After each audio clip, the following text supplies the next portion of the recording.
Hi, I'm Dr. Steve Garner, and I'm welcoming you on this freezing day out here, which is about 18 degrees. You can hear people digging out from the snow that we had and this severe ice on the sidewalk. And I'm here to tell you about how to stay healthy in this type of weather.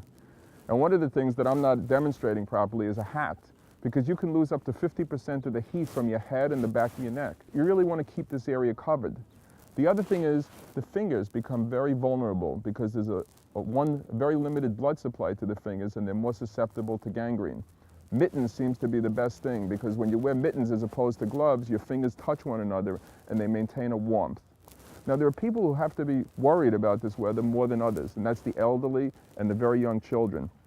Also, people with Parkinson's disease or arthritis are particularly vulnerable to this disease because they don't move as well as other people and can't build up enough heat in their body as other people do.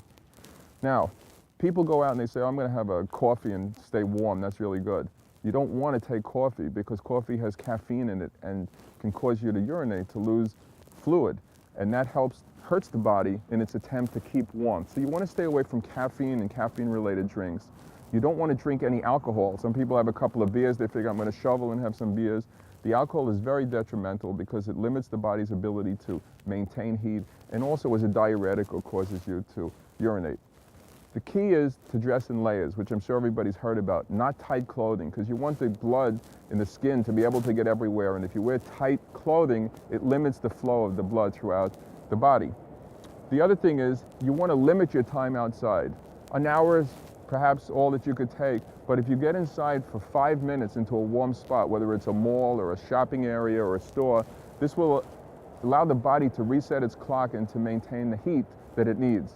Now, if you're with somebody who's beginning to experience signs of what we call hypothermia, or very cold-like condition, they'll begin to get a little bit obtunded. They won't be able to think as clearly.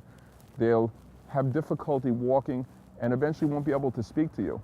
Their fingers will feel numb. Now, when you see any of these signs, this is a sign of an impending crisis that could cause death to somebody. You've got to get this person warmed as quickly as possible. Get them into the house. If you're not in the house, put your own body against the person's body to maintain enough heat. Most people do okay in the winter if they follow a sensible course.